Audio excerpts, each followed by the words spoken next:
Let's start with a new chapter, and the name of that chapter is Final Accounts. ठीक है?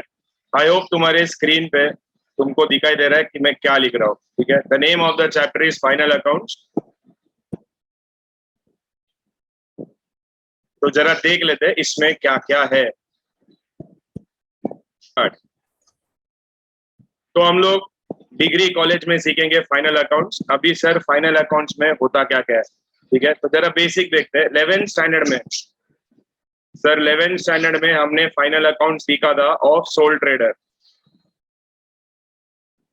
फिर 12th standard में हमने जो फाइनल अकाउंट सीखा वो था पार्टनरशिप बिजनेस. ठीक है, तो 12th स्टैंडर्ड में हमने जो सीखा वो हमने देखा पार्टनरशिप बिजनेस का. तुम बोलेगा अरे ऐसा कुछ था ही नहीं. अरे सोल ट्रेडर 11th स्टैंडर्ड में आप जब देखोगे ना तो एक ही कैपिटल था. 12th स्टैंडर्ड में या तो 2 पार्टनर होते थे या तो 3 पार्टनर होते थे. एग्जाम में 2 पार्टनर का ही क्वेश्चन आता था. तो 12th स्टैंडर्ड में आपने पार्टनरशिप सीखा. अभी डिग्री में मतलब 13th स्टैंडर्ड में आप सीखोगे मैन्युफैक्चरिंग फाइनल अकाउंट.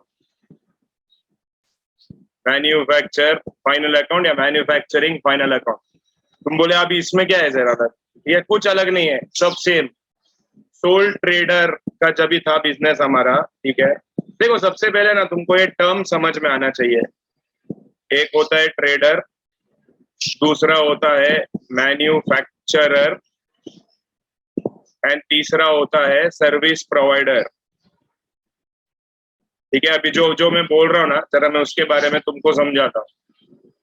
तो 3 टर्म है यहाँ पर, ट्रेडर, मैन्युफैक्चरर, सर्विस प्रोवाइडर. अभी किसको क्या बोलेंगे सर, तो जरा समझते हैं आराम से. ठीक है, एकदम रिलैक्स में अपन पढ़ेंगे. किसको कोई घाई नहीं है, किसको किधर जाना नहीं है, तो एकदम आराम से. सपोज मैं ना टॉप रैंकर का बिजनेस कर करके पक गया. मतलब कोचिंग स्टूडेंट को सिखा के पक गया. पिछला 12-13 साल से पढ़ा रहा हूँ. तो मैं बोला अभी अपन अलग बिजनेस करते हैं. We will start business of phone. Phone मतलब तुम साफ नहीं, फोन. तो मैं सोच रहा हूँ कि चलो अपन है ना ओप्पो का फोन बेचने स्टार्ट करते हैं. तो अभी ओप्पो का फोन अगर मैं बेचूंगा तो मैं क्या करूंगा, मैं ओप्पो का जो मैन्युफैक्चरिंग यूनिट रहेगा वहां से वो परचेज करूंगा. ठीक है, परचेज करूंगा. अभी ये ओप्पो का फोन है, मैंने खरीद लिया एंड उसको वैसे का वैसा मैं सामने वाले पार्टी को बेचूंगा.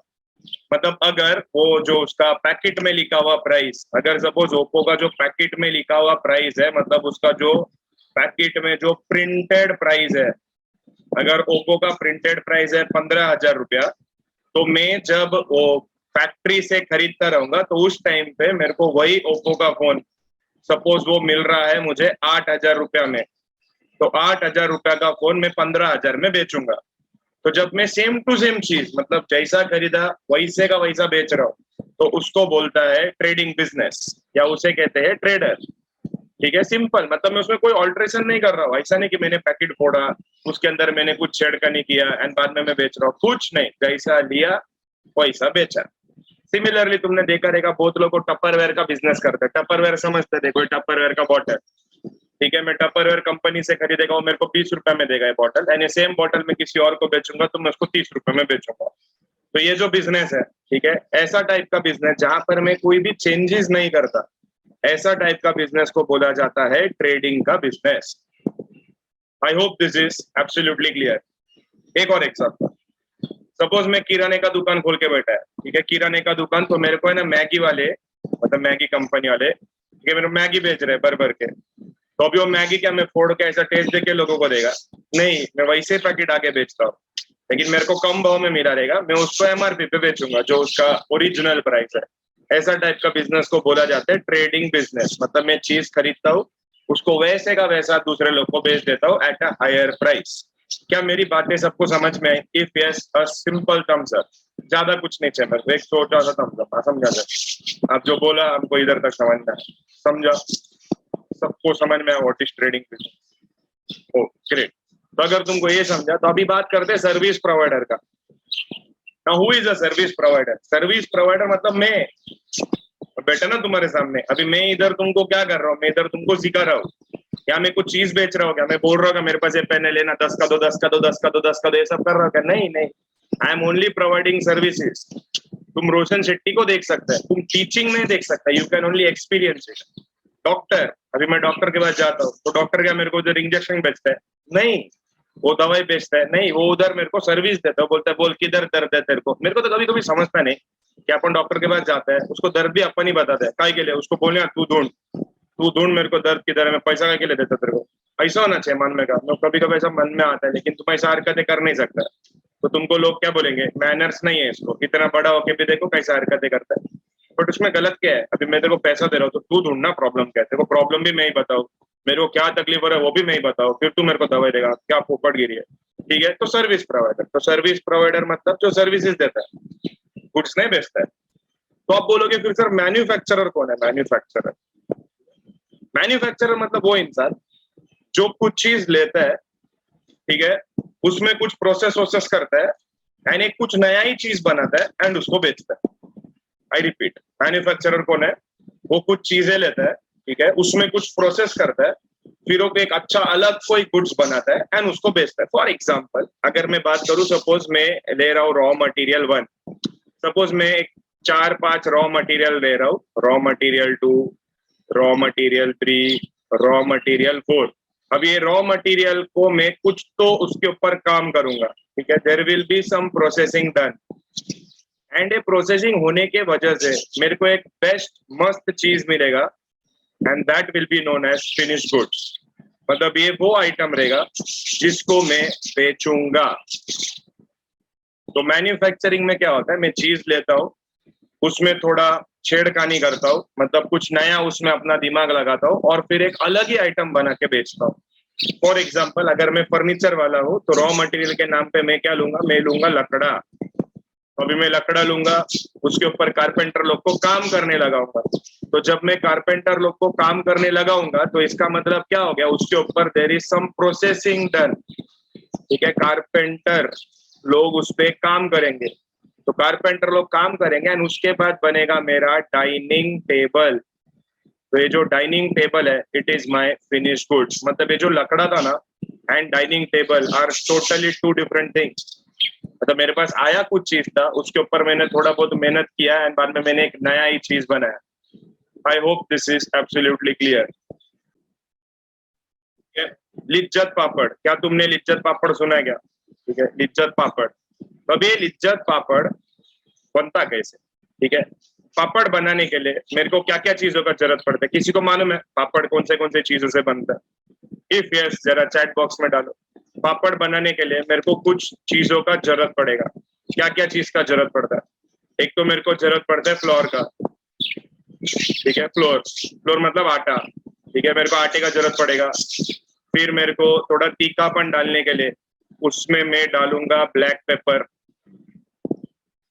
गार्लिक, हाँ ओके। फिर उसमें मैं डालूंगा थोड़ा तेल, ठीक है, थोड़ा नमक। फिर और क्या डालता है? गार्लिक पापड़, हाँ गार्लिक पापड़ बनाने का रहेगा तो गार्लिक, ठीक है, एक्सेट्रा। मतलब मैं ये सब चीज जमा करूंगा, फिर मैं इसको अच्छे से मिक्स करूंगा, मतलब वो आटा मिक्स होएगा, ठीक है, तेल लगाऊंगा, अच्छे से मिक्स करूंगा, फिर उसका बनेगा एक डो बोले तो आटा, ठीक है, आटे का गोला आता ना, वो फ्लावर मतलब अपना नॉर्मल जो ये रहता है, ठीक है, तो उसका बनेगा एक आटे का गोला। फिर ये आटे का गोले को ये लिज्जत पापड़ वाले क्या करते हैं मन में, वो कुछ लेडीज लोग का टीम रहता है, ठीक है, एक मिनट। हाँ, तो मैं किधर था? मैं था डो। फिर वो लोग एक आटे का गोला बनाता है एंड फिर ये वो आटे का गोला है ना वो लोग देते हैं लेडीज लोगों को, ठीक है, वो लेडीज लोग का वो लोग का फुल टीम रहता है। फिर वो लेडीज लोग को लोग आटे का गोला देते हैं वजन करके, ठीक है, उसका वेट करता है और उसको दे देते हैं लोग सब और बोलते हैं घर पे जाओ एंड इसका तुम लोग मस्त गोल गोल पापड़ बना के लेकर आना। समझ में आ रहा है तुमको मैं क्या बोल रहा हूँ? तो उसका मस्त गोल गोल पापड़ बनता है और वो पापड़ का ना बाद में वो लोग अलग से पैकिंग वैकिंग करते हैं। वो लोग का अलग यूनिट रहता है जहां पर वो पापड़ को लोग सब डालते हैं, पैकेट में बंद करते हैं एंड बाद में उसको वो लोग सेल करते हैं। तो अगर आप यहाँ पर ध्यान से देखोगे तो देखो यहाँ पर अगर मैं आपको पूछूं कि रॉ मटेरियल क्या है, ठीक है, रॉ मटेरियल है ये रॉ मटेरियल है मेरा। मतलब ये सब पहले मैं जमा करूंगा, उसके बाद मैं इसके ऊपर थोड़ा प्रोसेसिंग करूंगा, मतलब मिक्सिंग करूंगा, सब मिक्स विक्स करूंगा, तो ये बनेगा मेरा डो। तो डो मतलब ये जो मैंने उसके ऊपर जो प्रोसेसिंग किया हुआ है, तो इसको है ना एक और अच्छा टर्म है जिसको बोला जाता है WIP। WIP का नाम फुल फॉर्म है वर्क इन प्रोग्रेस या वर्क इन प्रोसेस। रिश्ता वही, सोच नहीं।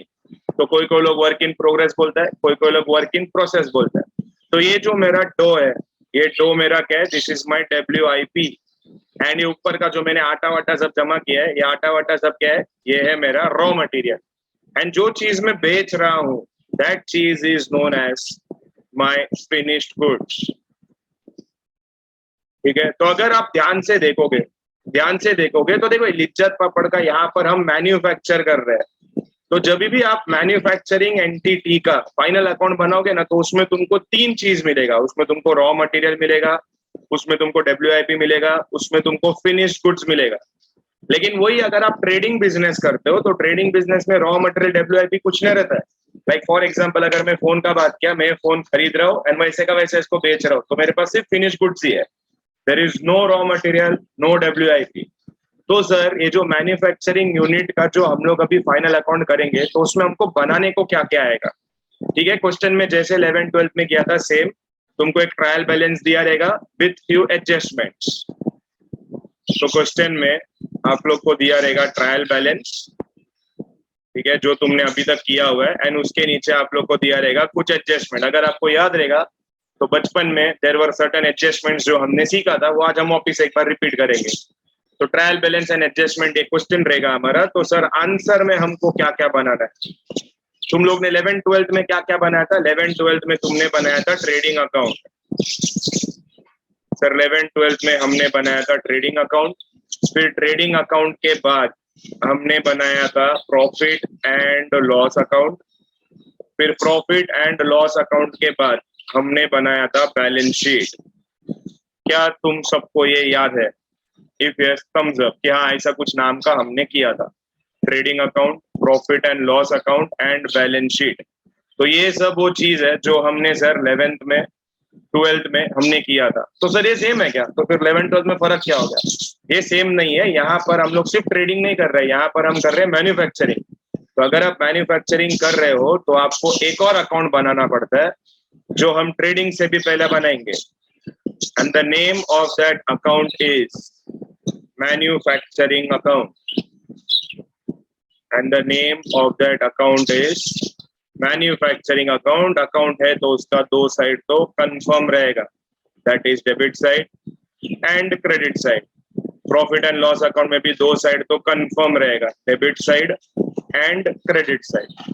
ठीक है, तो अभी आपके मन में ऐसा सवाल आ सकता है, आएगा नहीं बट फिर भी मैं इसे बोल रहा हूँ, क्या आ सकता है कि sir manufacturing account is which type of an account. हमने बचपन में सीखा था तीन टाइप रहता है, पर्सनल रहता है, रियल रहता है एंड नॉमिनल रहता है। तो ये जो मैन्युफैक्चरिंग है ये कौन सा टाइप का अकाउंट है? ये manufacturing account is a nominal account. Sir trading account is which type of an account? Trading account is again a nominal account. Sir, profit and loss account is which type of an account? Profit and loss account is again a nominal account. Sir, balance sheet is which type of an account? Balance sheet is not an account. Balance sheet is a statement. ये balance sheet एक statement है, इसके लिए balance sheet में कभी भी debit and credit नहीं होता है। तो हम लोग को तीन अकाउंट बनाने का रहेगा इसके अंदर, manufacturing, trading, profit and loss account. And last में हमको एक चीज बनाने का रहेगा, एंड दैट इज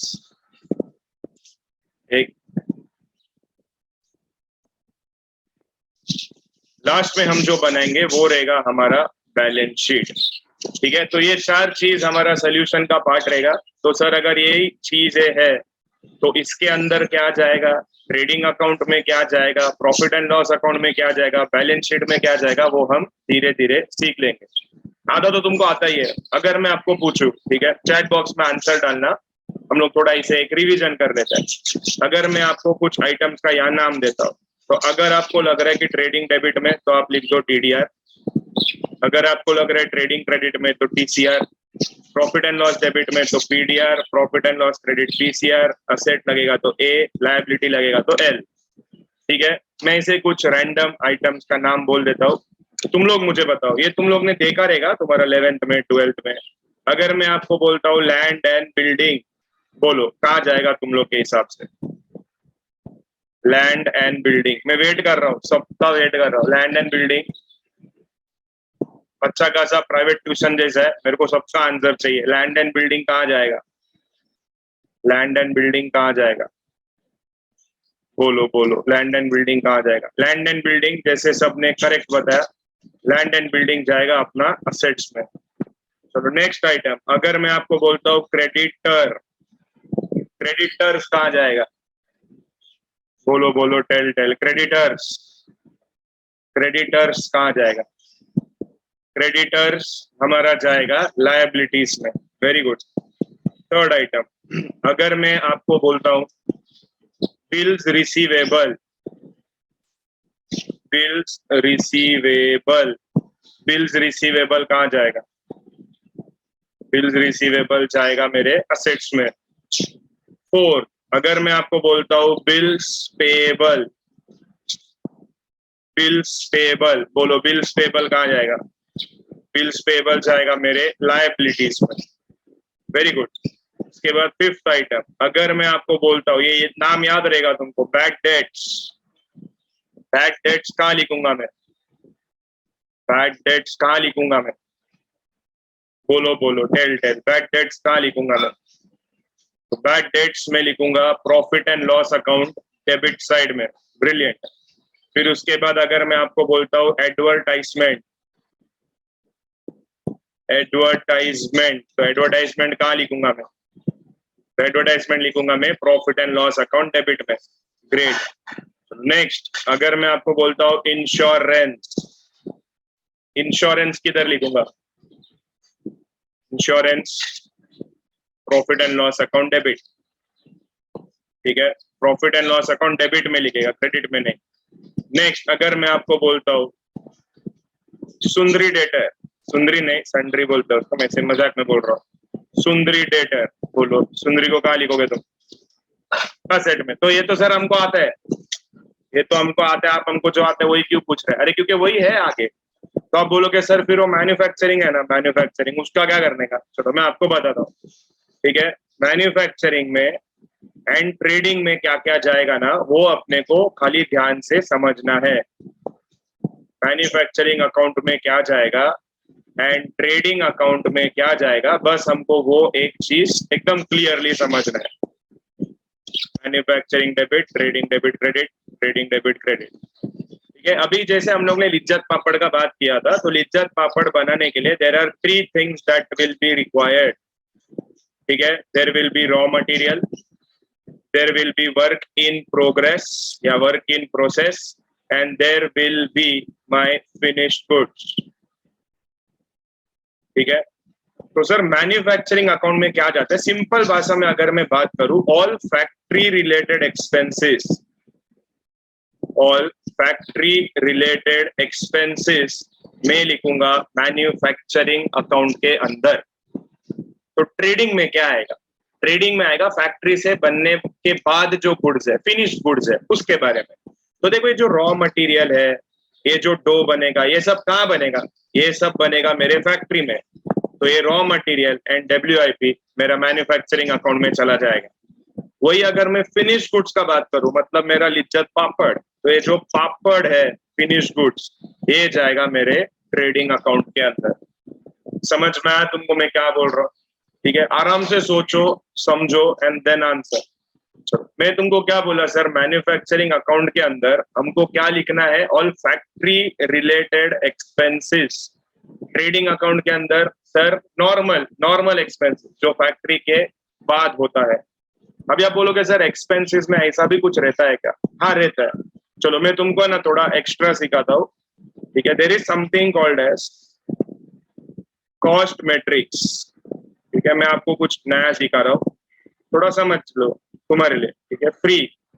तो कॉस्ट मैट्रिक्स में देखो, कोई भी चीज बनाने के लिए ना मेरे को 3 चीजों का जरूरत पड़ता है। ठीक है, मेरे को कोई भी चीज बनाने के लिए 3 चीजों का जरूरत पड़ता है। पहला चीज है मटेरियल, दूसरा चीज है लेबर एंड तीसरा चीज है एक्सपेंसेस। ठीक है, अभी ये जो मटेरियल है ना, ये मटेरियल में भी है ना, देयर आर 2 प्रकार का मटेरियल। एक को हम बोल सकते हैं डायरेक्ट मटेरियल एंड दूसरा है इनडायरेक्ट मटेरियल। ठीक है, आप बोलोगे डायरेक्ट मटेरियल मतलब क्या सर? डायरेक्ट मटेरियल मतलब जो पापड़ बनाने में डायरेक्टली यूज होता है। फॉर एग्जाम्पल अपना हो गया oil, black pepper, salt, direct, उसके बगैर तुम प्रोडक्शन कर ही नहीं सकते, तो that is known as direct material. तुम बोले सर इनडायरेक्ट मटेरियल मतलब क्या? अभी जब भी मैं पापड़ बेचूंगा तो मैं पापड़ कैसे बेचूंगा? मतलब जो भी आएगा उसका जब फेंकूंगा उसके मुंह पे ले ले ले खा, पैकेट में रहता ना, तो वो जो पैकेट है, packet that is indirect material. मतलब उसका इंपॉर्टेंस रहता है लेकिन उतना नहीं रहता। समझ में आ रहा तुमको मैं क्या बोल रहा हूँ? समझ में आ रहा क्या सबको? अरे हाँ ना, कुछ तो जवाब। थम्स अप समझेगा तो मैं समझ जाएगा कि तुमको आ रहा है। ठीक है, ओके। तो डायरेक्ट मटेरियल मतलब जो डायरेक्टली प्रोडक्शन में यूज होता है, इनडायरेक्ट मटेरियल मतलब जो डायरेक्टली यूज नहीं होता है।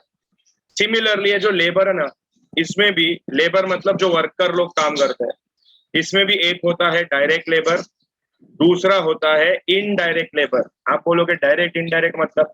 डायरेक्ट लेबर मतलब वो लेबर लोग जो काम नहीं करेगा ना तो तुम्हारा काम बनेगा ही नहीं। फॉर एग्जाम्पल अभी अपन लिज्जत पापड़ का बात कर रहा था, तो लिज्जत पापड़ बनाएगा कौन? वो आंटी लोग जो घर पे जाके वो बेल के देता तुमको, तो दैट इज डायरेक्ट लेबर। जब तक वो लोग बेलने का काम करेगा नहीं, तुम्हारा पापड़ बनेगा नहीं। समझा? इनडायरेक्ट मतलब क्या? अभी सपोज पापड़ का फैक्ट्री है, बाहर एक वॉचमैन खड़ा है, ठीक है, वो भी लेबर का जो काम कर रहा है, बट इट इज इनडायरेक्ट। अभी वॉचमैन रहे ना रहे, मेरा पापड़ का काम थोड़ी रुकने वाला है। तो डायरेक्ट लेबर मतलब वो लोग, वो लेबर लोग जो काम नहीं करेगा ना तो मेरा प्रोडक्शन होगा ही नहीं। सिमिलरली जो एक्सपेंसिस रहता है, एक्सपेंसिस में भी ऐसा 2 प्रकार रहता है, direct expense and indirect expense. ठीक है, डायरेक्ट एक्सपेंस मतलब फैक्ट्री का इलेक्ट्रिसिटी भर दिया तुमने, ठीक है। इनडायरेक्ट एक्सपेंस मतलब तुम एडवर्टाइजमेंट दे दिया, that is nothing to do with production. तो अगर आप यहाँ पर देखोगे ना, तो यहाँ पर देखो ऐसा 2 हिस्से में बटा हुआ है, a direct, a direct, a direct, and बाद में दूसरा एक टीम है, वो किसका है? Indirect, indirect, indirect. जब आप ये सब डायरेक्ट लोगों को, ठीक है, ये direct material, direct labour, direct expenses, इसको जब आप जोड़ते हो ना, तो जो तुम्हारा खर्चा बनता है उसको बोला जाता है प्राइम कॉस्ट। उसको बोलते हैं प्राइम कॉस्ट। ठीक है, ये वो प्राइम मतलब वेरी इंपॉर्टेंट कॉस्ट। ठीक है, उसके बगैर तुम्हारा प्रोडक्शन इज नॉट पॉसिबल। तो सर ये जो है, ये ब्लू ब्लू वाला indirect material, indirect labour, indirect expenses, इसको क्या बोलेंगे? इसको बोलते हैं ओवर हेड्स। ठीक है, ओवर हेड्स, ओवर हेड्स मतलब एक्सपेंसेस। ठीक है, ये सब नाम है। तो प्राइम कॉस्ट मतलब इंपॉर्टेंट कॉस्ट, सिग्निफिकेंट कॉस्ट, मतलब ये जब तक तुम इनकर नहीं करेगा your production is not possible. Overheads मतलब जो इसको सपोर्ट करते हैं। ठीक है, तो इसमें जो भी ये डायरेक्ट डायरेक्ट खर्चा है ना, जो भी डायरेक्ट डायरेक्ट खर्चा है, direct material, direct labour, direct expenses, ये सारा का सारा जो डायरेक्ट वाला आइटम है, ये सारा का सारा जाएगा तुम्हारा ये मैन्युफैक्चरिंग अकाउंट के अंदर। ठीक है, ऑल फैक्ट्री रिलेटेड एक्सपेंस। ठीक है, उसके अलावा ऑफिस रिलेटेड एक्सपेंस रहेगा, वो जाएगा तुम्हारा प्रॉफिट एंड लॉस अकाउंट में। ठीक है, क्लियर है? समझ रहे तुमको? चलो 2-3 एग्जांपल लेते हैं, थोड़ा आराम से समझते हैं। अगर मैं आपको बोलता हूँ एडवर्टाइजमेंट, ठीक है, अगर मैं आपको बोलता हूँ एडवर्टाइजमेंट, तो मुझे बताओ एडवर्टाइजमेंट आप लोग कहाँ लिखोगे? एडवर्टाइजमेंट आप लोग कहाँ लिखोगे? चलो मैं तुम लोग का ना माइक ऑन कर देता हूँ। एडवर्टाइजमेंट किधर लिखोगे? Profit and loss account debit, because it is selling related expenses. चलो अगर मैं आपको बोलता हूँ प्रिंटिंग एंड स्टेशनरी, बोलो कहाँ लिखोगे? Printing and stationery. नहीं नहीं, मैन्युफैक्चरिंग में प्रिंटिंग स्टेशनरी क्या करेगा तुम? वो ऑफिस में यूज होता है। मैन्युफैक्चरिंग में तो फैक्ट्री है, फैक्ट्री में प्रिंटिंग विंटिंग नहीं हो रहा है, ठीक है, वो ऑफिस में होता है, तो ऑफिस रिलेटेड एक्सपेंसेस। वही अगर मैं तुमको बोलूं office rent, office rent, profit and loss account debit sir, because it is office related expense. अगर मैं तुमको बोलूं factory rent, manufacturing account debit side, brilliant. अगर मैं तुमको बोलूं डायरेक्ट वेजेस, डायरेक्ट, बोलो बोलो। नहीं नहीं, टीडीआर नहीं, टीडीआर गया। डायरेक्ट वेजेस बोला ना, सब डायरेक्ट आइटम किधर आएगा? ये मैन्युफैक्चरिंग अकाउंट के अंदर। ठीक है, डायरेक्ट वेजेस, डायरेक्ट जो भी डायरेक्ट डायरेक्ट रहेगा वो सब मैन्युफैक्चरिंग अकाउंट के अंदर आएगा। ठीक है, टीडीआर में कुछ भी नहीं आएगा तुम्हारा। वो क्या आता है मैं बताता हूँ, खाली समझ के चलो। जो ऑफिस रिलेटेड है वो पीडीआर में, एंड जो फैक्ट्री रिलेटेड है वो मैन्युफैक्चरिंग अकाउंट में। लाइक तुम लोगों ने जो 11th-12th में पढ़ा था, ठीक है, 11th-12th में जो तुमने स्टडी किया था उसमें देखो था फैक्ट्री रेंट। लेकिन 11th-12th में तो सर हम लोग फैक्ट्री का कुछ करता ही नहीं था, लेकिन फिर भी 11th-12th में था वो, एंड तुम पढ़ता भी था उसको। ठीक है, उस टाइम पे मैं कभी तुमको बोला नहीं, वो एक्चुअली गलत हो गया ना। अरे 11th-12th में अगर मेरा ट्रेडिंग बिजनेस है, लाइक 11th में सोल ट्रेडिंग है, तो उसमें फैक्ट्री कहाँ से है? ट्रेडिंग बिजनेस है ना। ट्रेडिंग मतलब मैं खरीद रहा हूँ बेच रहा हूँ, तो मेरे को फैक्ट्री का क्या गरज है?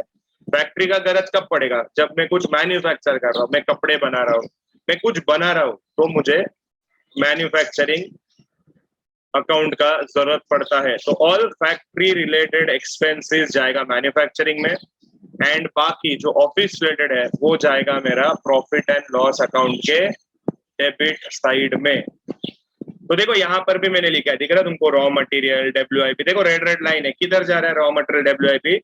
मैन्युफैक्चरिंग अकाउंट में जा रहा है। फिनिश गुड्स कहाँ जा रहा है? बोलो बोलो, फिनिश गुड्स कहाँ जा रहा है? ट्रेडिंग अकाउंट के डेबिट में जा रहा है।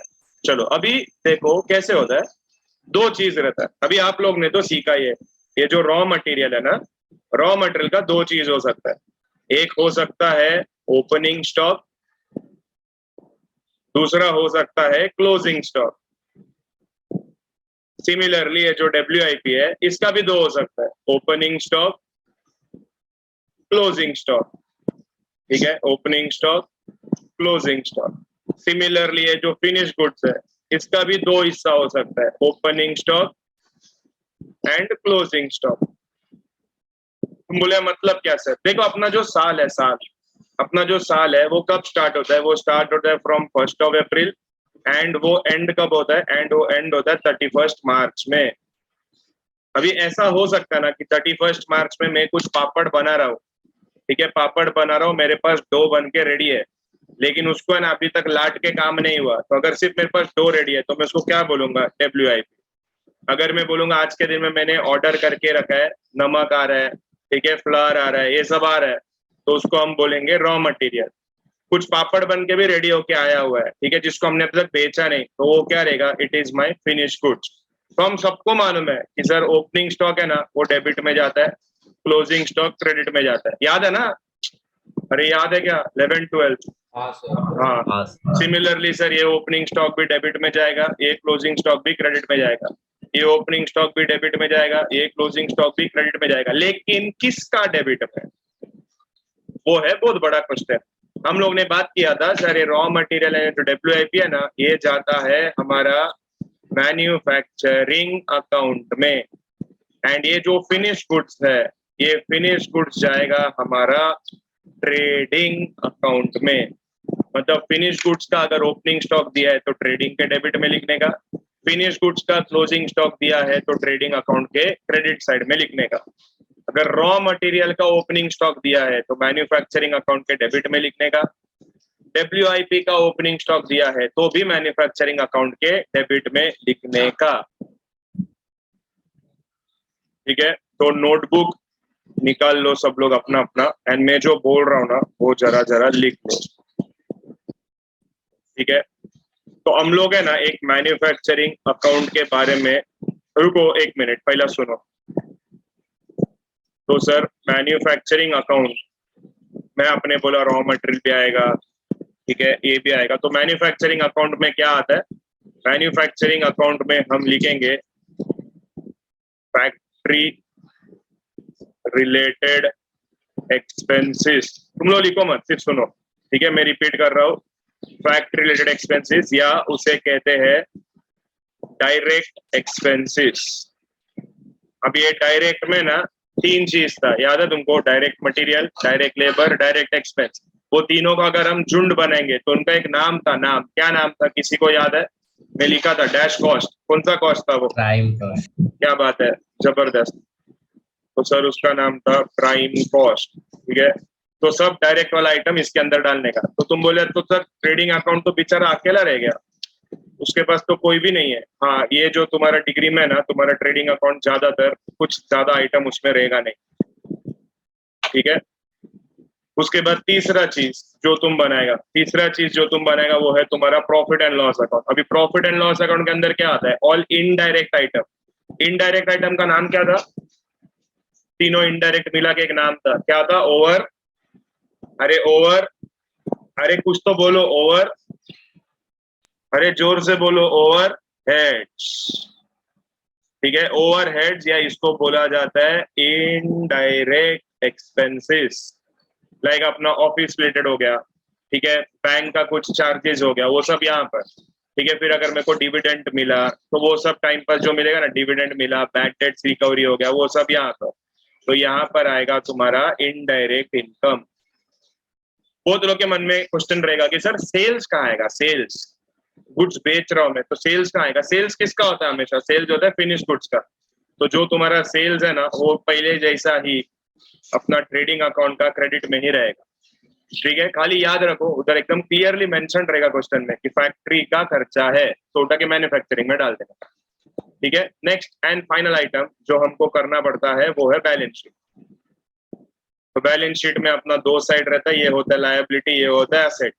इस पे ना जब तुम जॉब पे जाएगा ना, तो इस पे इंटरव्यूअर क्वेश्चन पूछता है, why is liability written on the left hand side and asset is written on the right hand side? Anyone has the answer? बताओ। ये इंटरव्यूअर का क्वेश्चन रहता है। आप कॉमर्स स्ट्रीम से है, आपने एमबीए किया, ये किया, वो किया, but tell me the reason behind writing liability on the left and assets on the right hand side, why is it so? Anyone would like to attempt this question? ठीक है, ये ऐसा क्यों होता है, ये ढूंढने का काम तुम लोग का। तुम लोग इसको आराम से ढूंढो, इसका आंसर निकालो एंड मुझे बताओ। तो अभी देखो, अगर तुमको याद रहेगा, सर हम लोग जब 11th या 12th में करते थे तो हमको ये टैली करना पड़ता था। तो इधर भी सर टैली वैली का सब सीन है क्या? हाँ है। तो यहाँ पर पहला तुमको मैन्युफैक्चरिंग अकाउंट क्लोज करना पड़ेगा। फिर मैन्युफैक्चरिंग अकाउंट में जो भी बैलेंस आएगा वो ज्यादातर है ना ये साइड में आएगा, क्रेडिट साइड में। मैन्युफैक्चरिंग अकाउंट में जो भी बैलेंस आएगा वो बैलेंस तुम लेके जाएगा ट्रेडिंग अकाउंट में। फिर ट्रेडिंग अकाउंट में जो बैलेंस आएगा उसको हम प्यार से ग्रॉस प्रॉफिट, ग्रॉस लॉस बोलते थे, वो बैलेंस हम लेके जाएंगे प्रॉफिट एंड लॉस अकाउंट में। फिर प्रॉफिट एंड लॉस अकाउंट में जो बैलेंस आएगा वो बैलेंस को हम लेकर जाएंगे हमारे बैलेंस शीट के अंदर, एंड बाद में लास्ट में मेरा बैलेंस शीट विल टैली।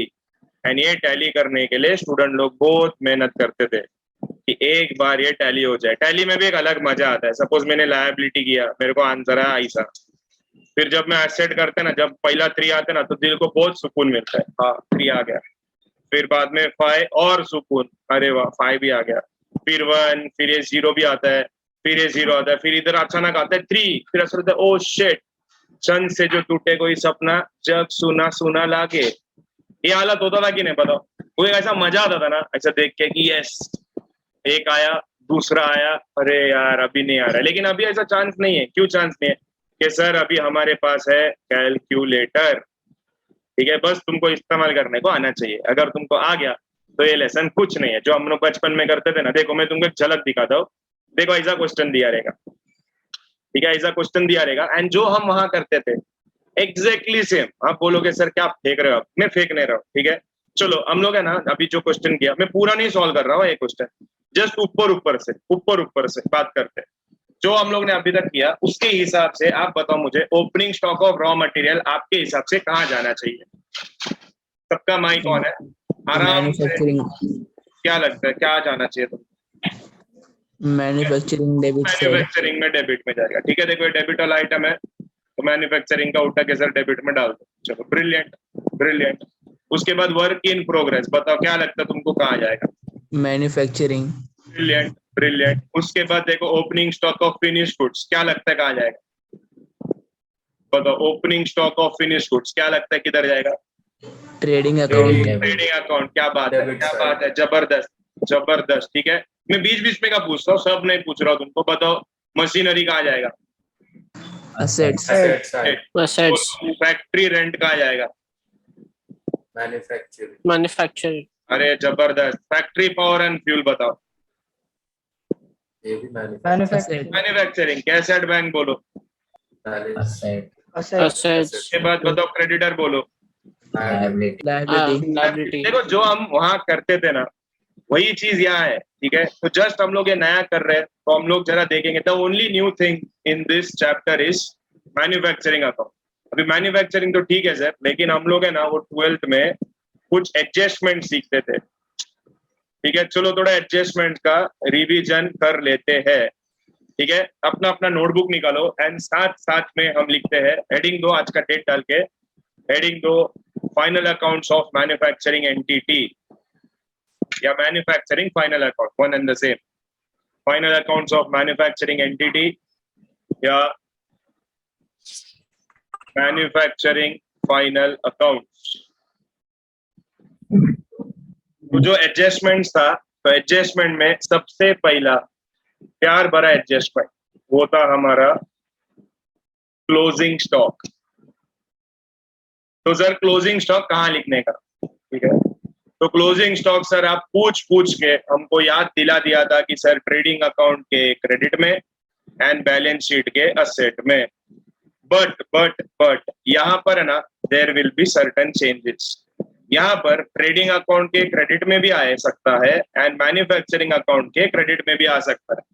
तो बोले कैसे सर? अगर मैं आपको बोलता हूँ कि closing stock of work in progress, तो वर्क इन प्रोग्रेस आप मैन्युफैक्चरिंग अकाउंट के क्रेडिट में लिखोगे एंड असेट में लिखोगे। अगर मैं आपको बोलता हूँ closing stock of finish goods, तो आप ट्रेडिंग अकाउंट के क्रेडिट में लिखोगे एंड असेट में लिखोगे। समझ में आ रहा है? समझ में आ रहा है? ओके। तो closing stock first item sir, closing stock किधर किधर आ सकता है? मैन्युफैक्चरिंग का क्रेडिट में आ सकता है एंड ट्रेडिंग के क्रेडिट में आ सकता है। मैन्युफैक्चरिंग का क्रेडिट में कब आ सकता है? अगर वो closing stock is related to raw material और that closing stock is related to work in progress. Trading account का क्रेडिट में कब आ सकता है? When that closing stock is related to finished goods. Okay, I hope this is absolutely clear. So the first item, first adjustment of this degree college is closing stock. Adjustment number 2, ठीक है।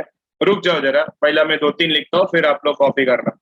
Adjustment number 2 जो हमारा वही बचपन का प्यार, ठीक है, डेप्रिसिएशन। अभी डेप्रिसिएशन में भी है ना जोल है। डेप्रिसिएशन में सर हम क्या करते थे?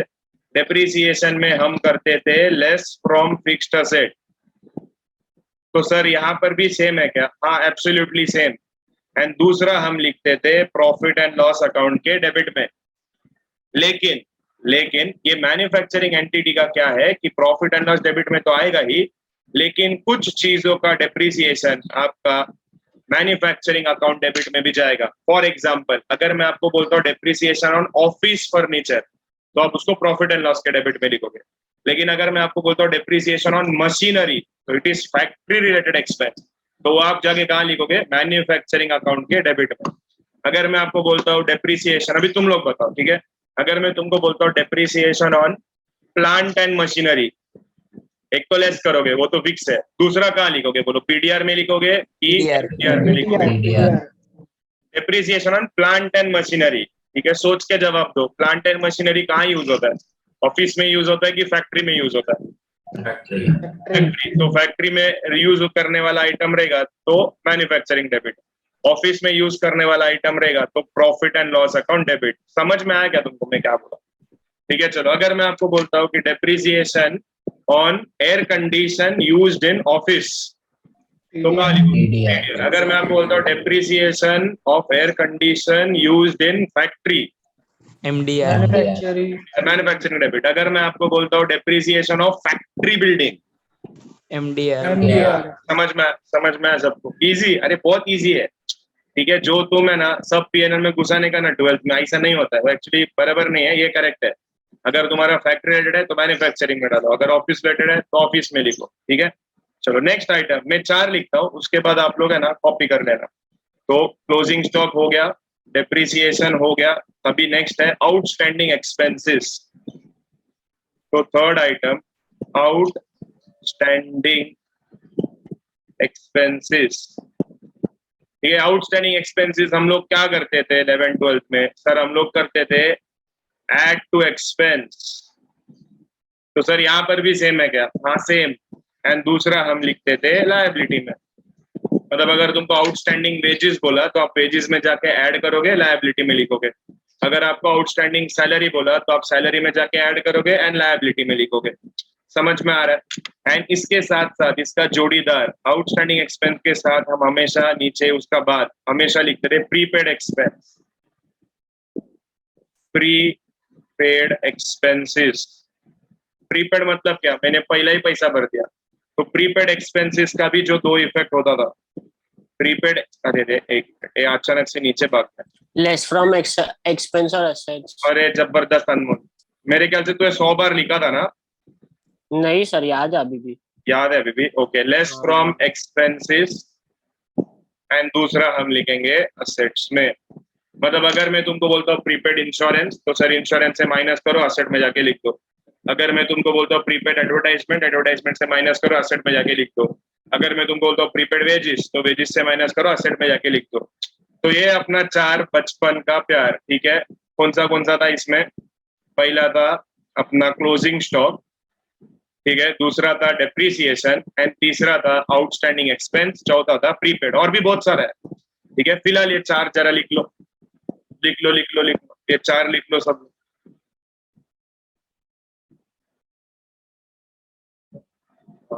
Next adjustment, outstanding income. Outstanding income को हम लोग क्या करेंगे? जो भी आउटस्टैंडिंग होता है ना, पहला तो हम उसको ऐड करते हैं, तो यहाँ पर ऐड टू इनकम। एंड दूसरा, since it is receivable in future we will write it on the asset side. ठीक है, जो भी रहेगा उसमें ऐड करने का एंड असेट में लिखने का। फिर उसके साथ हमने जो सीखा था वो था pre received income. Less from income and liability. अरे जबरदस्त, प्री रिसीव्ड इनकम। तो प्री रिसीव्ड मतलब तुमको पहला ही मिल चुका है, तो पहला तुम इनकम में से उसको माइनस करेगा एंड दूसरा तुम लोग इसको लिखेगा लायबिलिटी साइड में,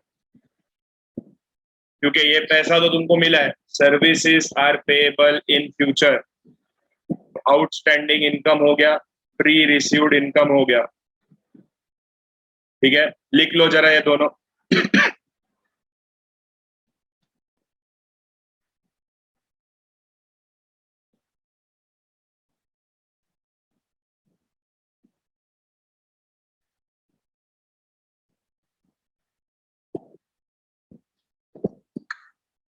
डन, लिखा?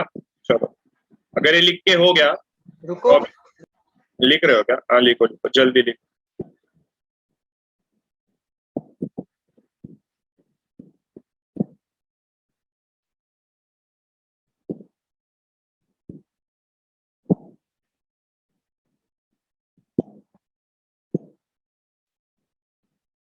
डन हुआ तो थम्स अप, हुआ तो थम्स अप। हो गया सर, डन। ये सब बस यादें हैं जो हम लोग थोड़ा भूल गए थे, तो बस एक बार उस यादों को याद हो जाए। ठीक है, आगे नेक्स्ट अभी हम लोग सीखेंगे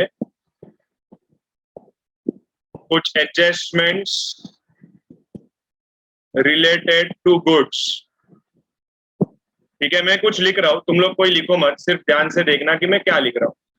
तो एडजस्टमेंट रिलेटेड टू गुड्स, उसमें फर्स्ट टाइप का एडजस्टमेंट आता था गुड्स लॉस्ट बाय फायर, या गुड्स लॉस्ट बाय थेफ्ट, या गुड्स लॉस्ट बाय एक्सीडेंट। ठीक है, ये फर्स्ट एडजस्टमेंट। एडजस्टमेंट नंबर 2 आता था goods distributed as free samples, goods distributed as free samples. फिर उसके बाद आता था third adjustment, goods withdrawed for personal use. अरे मैं बोलता हूँ, तू मत बोल बीच में। ठीक है, मैं बोलता हूँ, सॉरी सर। नहीं no problem. Goods withdrawn for personal use. फिर उसके बाद आता था, ठीक है, uninsured goods, uninsured,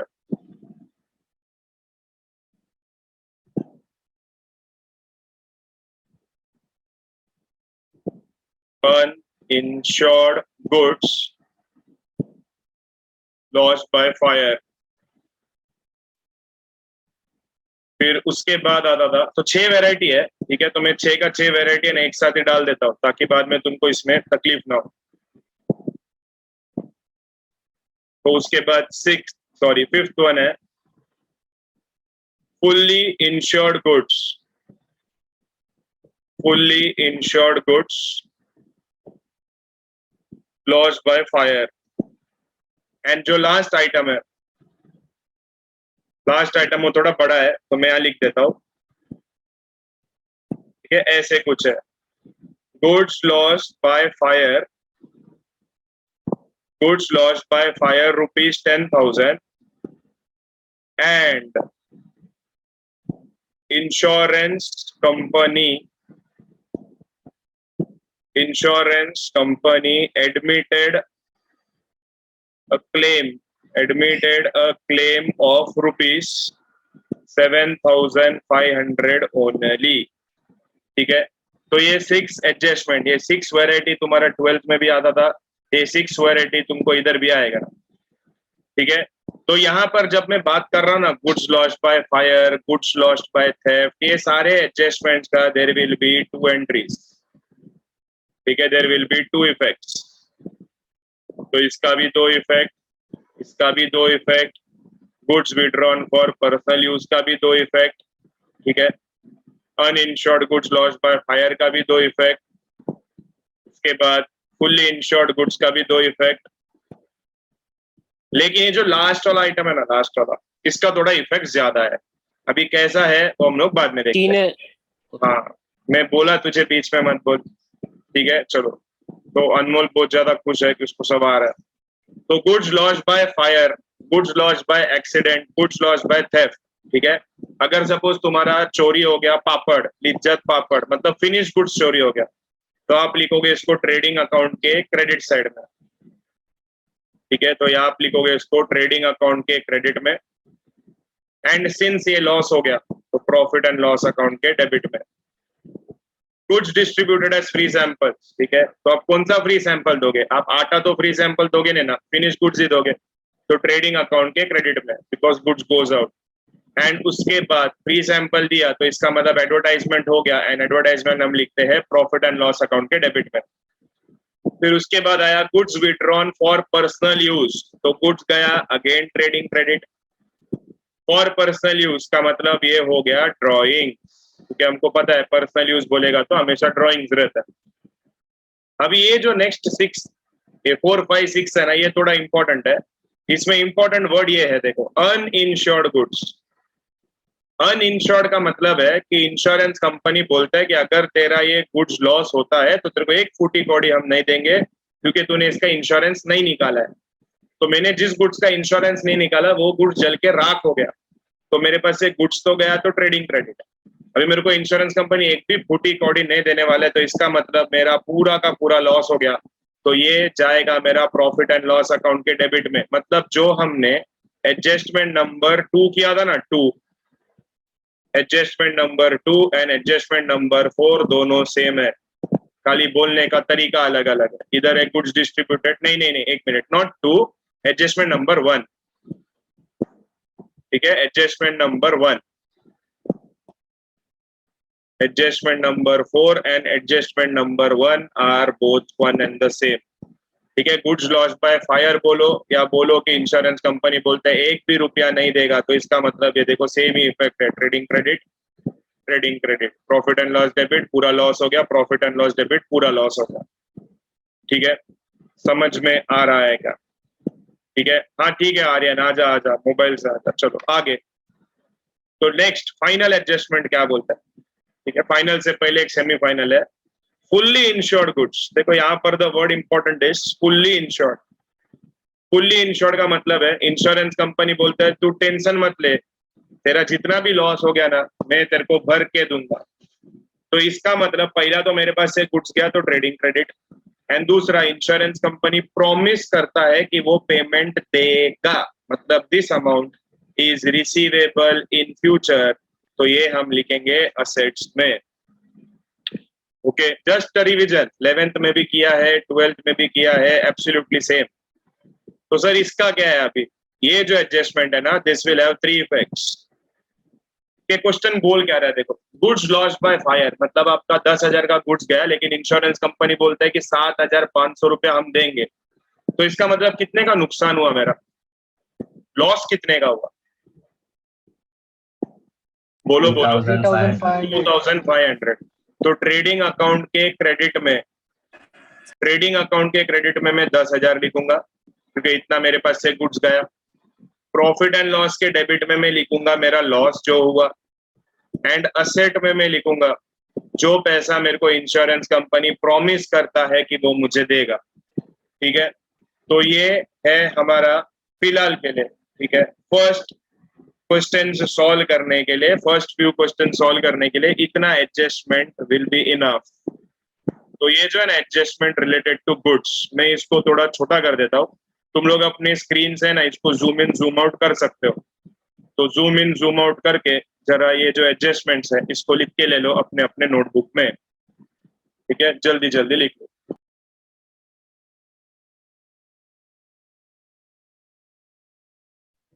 I hope अभी तक सबने लिख लिया होगा। क्या सबने लिखा? यस और no? Yes sir. Very good. तो अगर आपने लिख लिया तो जाते जाते, ठीक है, आज का लेक्चर खत्म करते करते एक चीज सीख के जाते हैं जो हमने पहले भी सीखा था, वो है बैड डेट्स। तो ये है हमारा प्रॉफिट एंड लॉस अकाउंट। ठीक है, profit and loss account debit, profit and loss account credit. तो profit and loss debit, profit and loss credit, तो अगर तुमको याद रहेगा तो हम लोग एक फॉर्मूला लिखते थे यहाँ पर, to bad debts add new bad debts, फिर add new RDD, एंड एक लाइन छोड़ के हम लिखते थे लेस ओल्ड RDD। ठीक है, ये सब इनर कॉलम में होता था, तो ये तीनों का जो एडिशन है हम लोग यहाँ लिखते थे, फिर उसके बाद ओल्ड RDD का वैल्यू डिडक्ट करते थे एंड आउटर कॉलम में लिखते थे। अगर तुम लोग को याद है तो हमने सीखा था कि ये जो दो न्यू वाला आइटम है, new RDD, new bad dates, ये तुमको कहां से मिलेगा? ये तुमको मिलेगा एडजस्टमेंट से। एंड जो ऊपर वाला दो आइटम है, ऊपर वाला आइटम मतलब ये जो बैड डेट्स है एंड ओल्ड RDD है, ये तुमको कहां से मिलेगा? ये तुमको मिलेगा फ्रॉम ट्रायल बैलेंस। ठीक है, यही था तुम्हारा 12th स्टैंडर्ड में एडजस्टमेंट, जिससे स्टूडेंट्स लोग थोड़ा डरते थे। तो ये सेम वापिस आएगा, सेम फॉर्मूला। ठीक है, जस्ट सिंपल रिमाइंडर कि ये बैड डेट्स का फॉर्मूला था एंड ये तुमको याद होना चाहिए। ठीक है, ये चाहिए तो लिख के ले लो, formula of bad debts.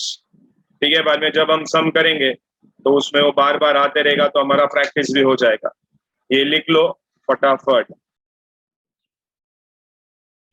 So let's start with the first sum of this chapter। क्या बोल रहे हैं देखो, हम लोग क्वेश्चन आराम से पढ़ेंगे एंड समझते हैं कि क्या है क्या नहीं है इसमें। देखो, from the following trial balance of mister Aditya prepare manufacturing account, trading account, profit and loss account and balance sheet. ठीक है, तो यहाँ पर हमको 4 चीज बनाना है, मैन्युफैक्चरिंग अकाउंट बनाना है, ट्रेडिंग अकाउंट बनाना है, प्रॉफिट एंड लॉस अकाउंट बनाने का एंड बैलेंस शीट बनाने का।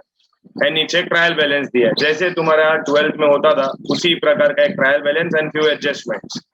तो ट्रायल बैलेंस में देखते हैं। ठीक है, देखो, opening stock of raw materials, तो कल के लेक्चर में अगर आप प्रेजेंट थे तो raw material and work in progress, ये दोनों जाएगा मेरा मैन्युफैक्चरिंग अकाउंट डेबिट साइड।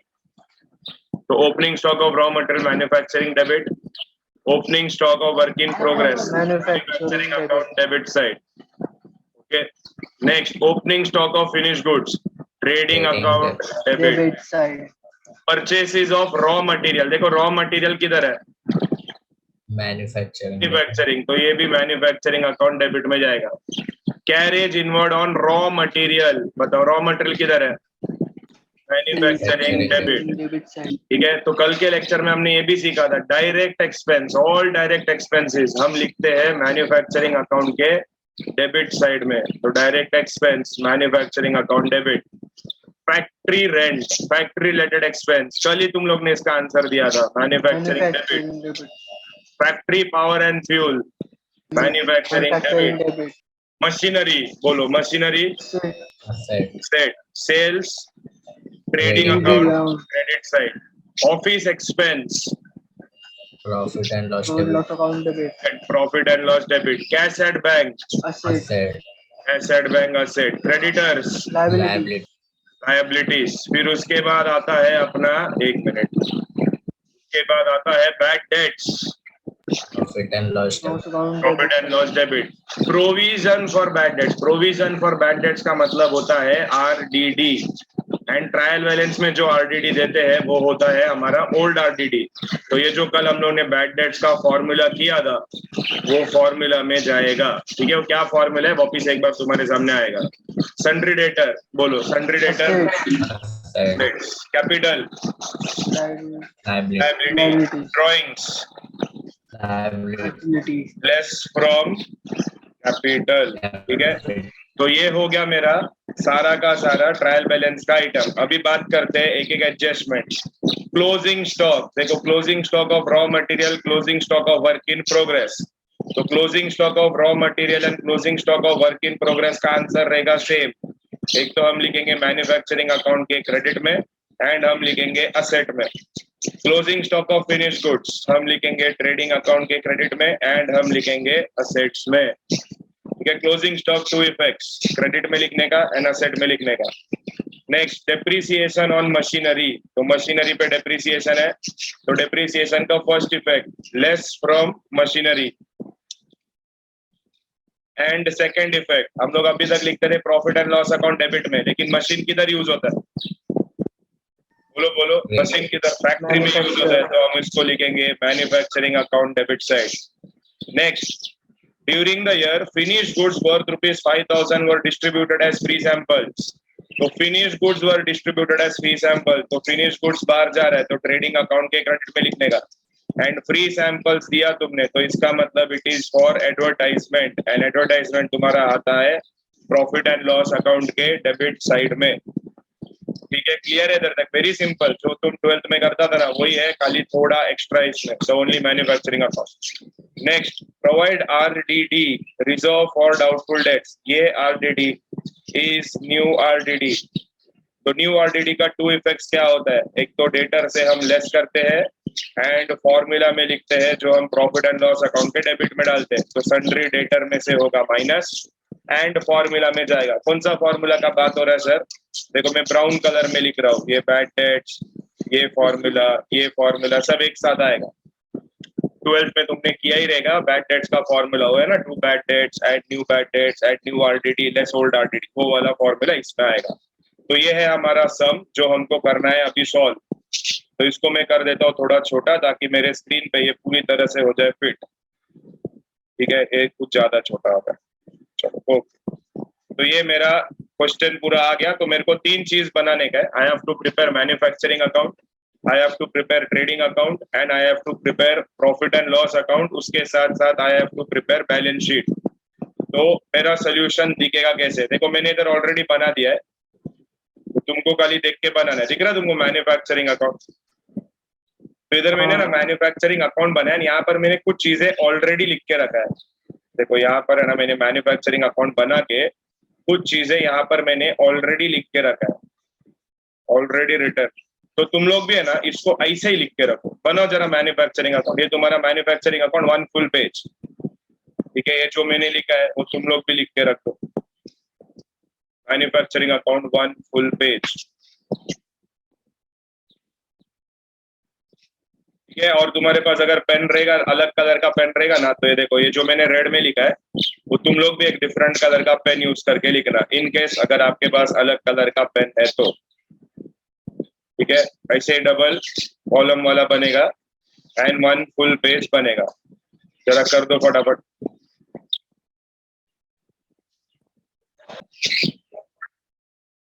चलो लेट्स स्टार्ट। अभी है ना, तुम लोग घाई मत करो, आराम से हम लोग सम करते हैं एंड समझ समझ के सम करते हैं। चलो, तो फर्स्ट आइटम जो हमको यहाँ पर मिल रहा है, देखो यहाँ पर हमने रेड टिक मारा है, इसका मतलब उसमें एडजस्टमेंट है, ठीक है, तो हमको उधर एडजस्टमेंट करना पड़ेगा। तो शुरू करते हैं हमारा फर्स्ट एडजस्टमेंट से। First adjustment is closing stock. Closing stock of raw material, closing stock of WIP, closing stock of finish goods. कोई आगे जाएगा नहीं, ठीक है। अभी मेरा बात सुनो माय डियर स्टूडेंट, जब भी रॉ मटेरियल रिलेटेड कुछ आएगा ना, तो रॉ मटेरियल का ना हम लोग एक फॉर्मूला यूज करेंगे, एंड वो फॉर्मूला है ये जो तुम्हारे स्क्रीन पे है। तो फॉर्मूला क्या बोलता है? टू रॉ मटेरियल कंज्यूम, ठीक है, opening stock of raw material add purchases made during the year less closing stock. तो रॉ मटेरियल का क्लोजिंग स्टॉक मतलब इधर लिखना है मेरे को, ठीक है। ये फॉर्मूला है, ये फॉर्मूला है, ये फॉर्मूला का जो आंसर आएगा तुमको, that is raw material consume, मतलब वो साल में कितना रॉ मटेरियल तुमने यूज किया। तो रॉ मटेरियल कंज्यूम का फॉर्मूला क्या है? It is opening stock plus purchases minus closing stock, ठीक है। That will give you raw material consume. तुम बोलेगा सर क्लोजिंग स्टॉक इधर लिखने का ना, ठीक है। अरे तुम यहाँ क्लोजिंग स्टॉक लिखो या यहाँ से माइनस करो, it is one and the same only, ठीक है। क्रेडिट में लिखते हैं मतलब वो डिडक्ट ही होता है, ठीक है। तो यहाँ पर ये फॉर्मूला है, तुम बोलेगा सर मैं यहाँ लिखना चाहता हूँ, नहीं होएगा, बिकॉज मैन्युफैक्चरिंग अकाउंट में तुमको ये फॉर्मूला में ही डालना पड़ता है। तो इसका जो रॉ मटेरियल का जो क्लोजिंग स्टॉक है ना, वो हम यही लिखेंगे इस बॉक्स के अंदर, ठीक है। तो मैं कुछ लिख रहा हूँ, तो प्लीज जरा ध्यान से देखना कि मैं क्या कर रहा हूँ। तो रॉ मटेरियल देखो, closing stock of raw material is 15,000 rupees. तो चलो 15,000 है, तो यहाँ क्लोजिंग स्टॉक में मैं लिख दूंगा 15,000 रुपया in brackets, brackets indicates minus sign, wait please don't write. तो sir closing stock of raw material तो आपने लिख लिया, ये हो गया फर्स्ट इफेक्ट। सेकंड इफेक्ट हम कहाँ लिखेंगे? सेकंड इफेक्ट हम लिखेंगे असेट्स में। तो यहाँ पर मैं लिखूंगा closing stock, closing stock of, next line में लिख दूंगा raw material, closing stock of raw material, inner column में लिख दूंगा 15,000। अभी आप बोलोगे सर इनर में क्यों लिखा, बाहर लिख डालो ना। अरे क्वेश्चन पढ़ने का टाइम में मेरे को मालूम है ना, देखो ना इधर तीन तीन क्लोजिंग स्टॉक है, तो तीनों का अलग अलग क्यों लिखूं? एक ही हेडिंग देके तीनों को साथ में लिख सकता हूँ मैं। समझा क्या मैं जो बोल रहा हूँ? मतलब आगे जब हम करेंगे ना तो तुमको मालूम पड़ेगा। जब मेरे को क्वेश्चन पढ़ के ही समझ में आ रहा है कि देयर आर 3 स्टॉक, तो तीनों को मैं साथ में लिखूंगा। देखो मैं कर रहा हूँ, पहले रुको, तुम लोग सिर्फ सुनना। तो सर रॉ मटेरियल का जब भी क्लोजिंग स्टॉक आएगा हम इस फॉर्मूला में डालेंगे, ठीक है। एंड सेकेंड इफेक्ट हम लिखेंगे असेट्स में। नेक्स्ट क्लोजिंग स्टॉक किसका है? नेक्स्ट क्लोजिंग स्टॉक है वर्क इन प्रोग्रेस। तो क्लोजिंग स्टॉक हम कहाँ लिखते हैं? क्लोजिंग स्टॉक हम लिखते हैं वर्क इन प्रोग्रेस का मैन्युफैक्चरिंग अकाउंट के क्रेडिट साइड में। तो यहाँ पर मैं लिखूंगा by closing stock of work in progress. तो कितना था closing stock of work in progress? Closing stock of work in progress is 8,000। ये हो गया उसका फर्स्ट इफेक्ट। तो ये फर्स्ट इफेक्ट। सेकंड इफेक्ट हम कहाँ लिखेंगे? सेकंड इफेक्ट सर चलो असेट में। तो यहाँ पर मैं लिखूंगा closing stock of work in progress and the value will B 8,000 rupees. Clear है क्या? गुड। नेक्स्ट देखो closing stock of finish goods. तो सर फिनिश गुड्स का क्लोजिंग स्टॉक हम लिखते हैं ट्रेडिंग अकाउंट के क्रेडिट में। तो ट्रेडिंग अकाउंट के क्रेडिट साइड में यहाँ पर मैं लिख दूंगा by closing stock, by closing stock of finish goods. तो कितना है फिनिश गुड्स का क्लोजिंग स्टॉक? It is 25,000। तो ये हो गया फर्स्ट इफेक्ट, ट्रेडिंग क्रेडिट में लिख दिया, फर्स्ट इफेक्ट हो गया। सेकंड इफेक्ट बैलेंस शीट में यहाँ पर मैं लिख दूंगा फिनिश गुड्स 25,000। अभी इसका नीचे यहाँ पर अंडरलाइन कर दूंगा, मतलब ये यहाँ पर खत्म, एंड यहाँ पर मैं लिख दूंगा इसका टोटल, एंड इसका टोटल कम्स टू 48,000 रुपीज। ठीक है, क्लियर है क्या इधर तक? सबको समझ में आया मैंने क्या बोला? खाली एक ही चीज याद रखने का कि closing stock of raw material, closing stock of raw material है ना, ये फॉर्मूला में जाएगा, क्रेडिट में नहीं आएगा। ठीक है, ये लेस कर रहे हैं मतलब वो क्रेडिट ही कर रहे हैं तुम, ठीक है, लेकिन ये फॉर्मूला में लिखना है तुमको। तुम क्रेडिट साइड में नहीं लिख सकते, तुमको इस फॉर्मूला के अंदर लिखना पड़ेगा। ठीक है, चलो लिख लो क्लोजिंग स्टॉक, इसको ब्रैकेट में डालना, मैं इधर ब्रैकेट नहीं कर पा रहा हूँ, इसको ब्रैकेट में इसलिए डालने का क्योंकि ब्रैकेट मतलब माइनस साइन। ठीक है, 15,000 should be kept in brackets, ताकि आगे जाके जब तुम इसको सॉल्व करो तो तुम्हारा कोई मिस्टेक ना निकले। ठीक है, तो कैलकुलेटर साथ में रखना, कैलकुलेटर अलाउड है, बट अभी फिलहाल उसका काम नहीं है, आगे आएगा।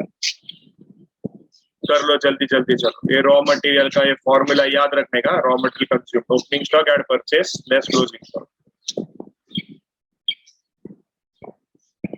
Raw material consume closing stock of WIP इस तरफ, ठीक है, कर दो फटाफट।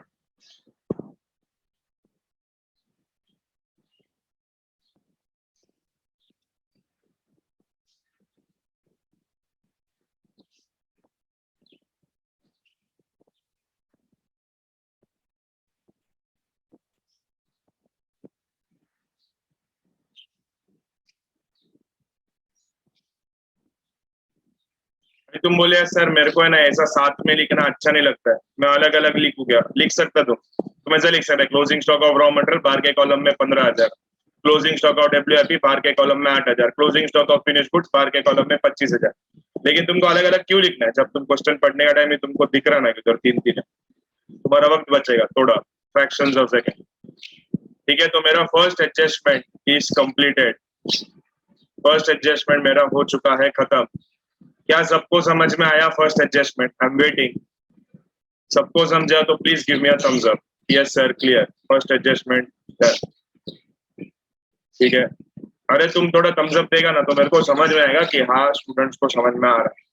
ठीक है, चलो ग्रेट। तो आते हैं एडजस्टमेंट नंबर 2 पे। एडजस्टमेंट नंबर 2 क्या बोल रहा है? Depreciate machinery at 10% per annum. बोलते मशीनरी को डेप्रिसिएशन करो। मशीनरी का वैल्यू कितना है? मशीनरी यहाँ पर है, देखो 80,000 का मशीनरी है। तो मशीनरी कहाँ लिखते हैं हम? तो बैलेंस शीट में हम लिख देंगे machinery, machinery 80,000 outer column, sorry 80,000 inner column, फिर यहाँ पर आएगा less depreciation at the rate of 10%, that gives me 8,000। तो बाहर के कॉलम में आएगा 72,000 रुपीज। 12th स्टैंडर्ड का आदत के हिसाब से सर डेप्रिसिएशन लेस किया PNL में लिखो, लेकिन यहाँ पर PNL में नहीं जाएगा, बिकॉज ये जो मशीन है ये मशीन हम यूज करते हैं फैक्ट्री में।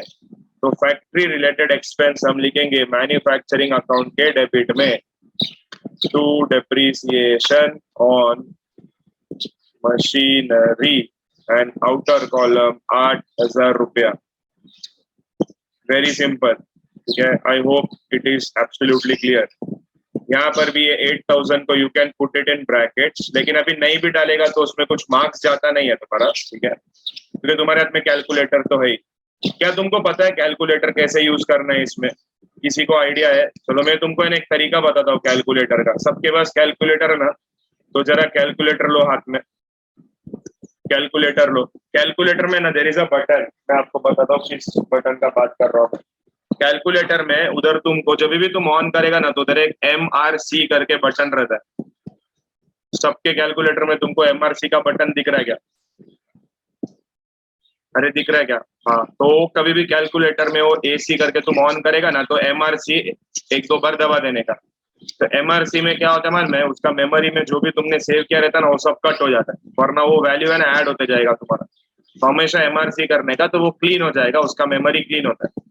अभी देखो मेरे को ये 72,000 निकालना है, तो मैं कैसे करेगा? सब लोग अपने कैलकुलेटर में, मैं जितना बोलता ना उतना ही करो। सब लोग अपने कैलकुलेटर में डालो 80,000।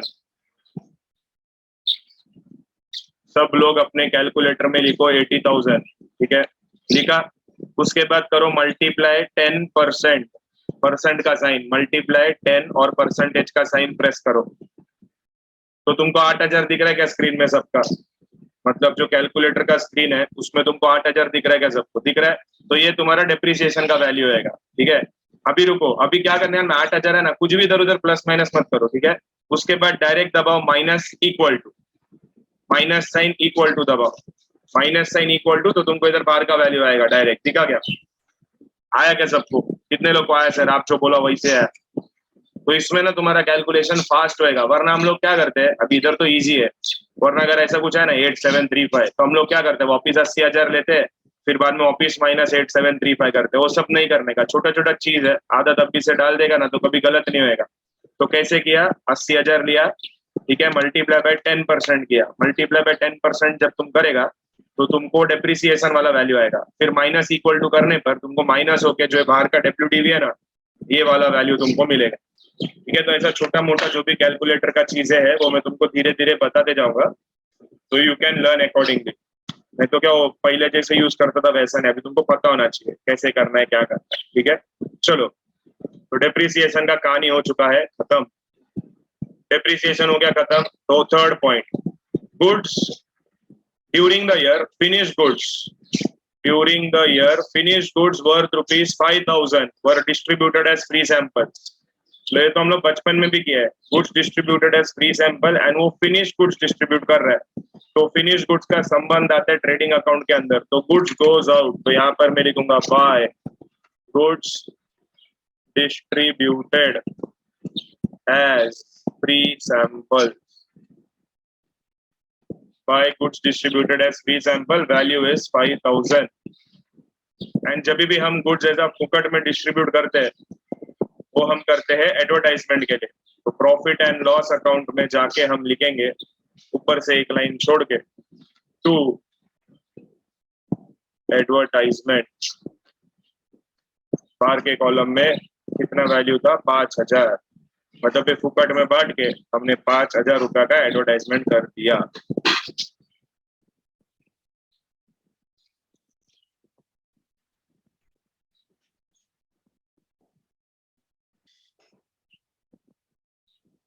ठीक है, प्रॉफिट एंड लॉस में एडवर्टाइजमेंट, एंड ट्रेडिंग अकाउंट के क्रेडिट में goods distributed as free samples. Easy. चलो आगे, नेक्स्ट एडजस्टमेंट। नेक्स्ट एडजस्टमेंट बोलते हैं provide RDD 5% on sundry debtor. देखो सन्ड्री डेटर है 53,000, अभी रुको टाइम प्लीज, कोई लिखो मत। तो यहाँ पर देखो मैं लिख दूंगा सन्ड्री डेटर 53,000।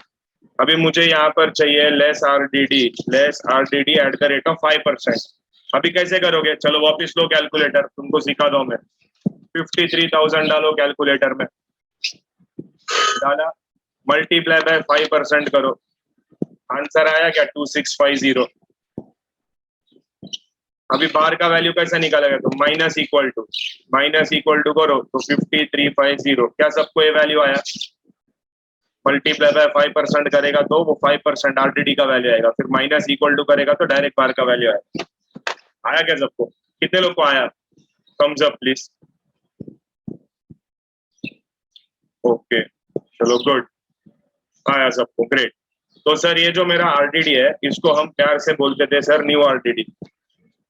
ठीक है, तो ये न्यू RDD हम कहाँ लिखते हैं, लिखो मत, तुम लोग बाद में कॉपी करना। तो यहाँ पर एक फॉर्मूला लिखेंगे हम लोग, वो फॉर्मूला तुमने 12th में भी लिखा था, टू बैड डेट्स, फिर उसके बाद ऐड न्यू बैड डेट्स, फिर उसके बाद ऐड न्यू RDD, फिर एक लाइन छोड़ के लेस ओल्ड RDD। तो अभी हमने जो वैल्यू निकाला, ठीक है, ये तुमने 12th में भी किया था, ये फुल फॉर्मूला। तो अभी जो हमको वैल्यू मिला वो 2650, वो जो 2650 हमको वैल्यू मिला वो किसका वैल्यू है, वो 2650 किसका वैल्यू है, वो वैल्यू है सर न्यू RDD का। तो मैं न्यू RDD में लिख दूंगा, तो डेटर से माइनस करो, देखो डेटर में ये 2650 जो है ये डेटर से माइनस करो, एंड ये तुम्हारा जो 12th स्टैंडर्ड का फॉर्मूला हुआ करता था उस फॉर्मूला में न्यू RDD के सामने लिख दो। ठीक है, क्लियर है क्या इधर तक, 12th में किया था, याद है क्या सबको, 12th में किया था, 11th में किया था, ये था। ठीक है, अगर तुम पढ़े तो थोड़ा बहुत तुमको आइडिया रहेगा। ठीक है, लिख लो जरा ये फॉर्मूला और इसका आंसर, बैलेंस शीट सामने रख रहा हूँ तुम लोग का। ठीक है, सन्ड्री डेटर में से लेस न्यू RDD, कैलकुलेटर है तो फटाफट होना चाहिए, एंड प्रॉफिट एंड लॉस में ये फुल फॉर्मूला।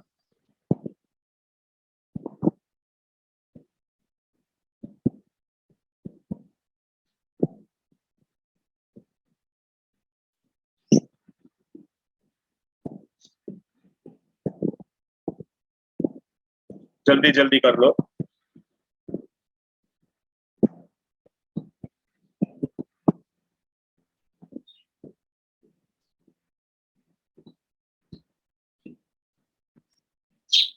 डन? कितने लोग का हो गया? Thumbs up. हो गया तो डन, थम्स अप कर दो।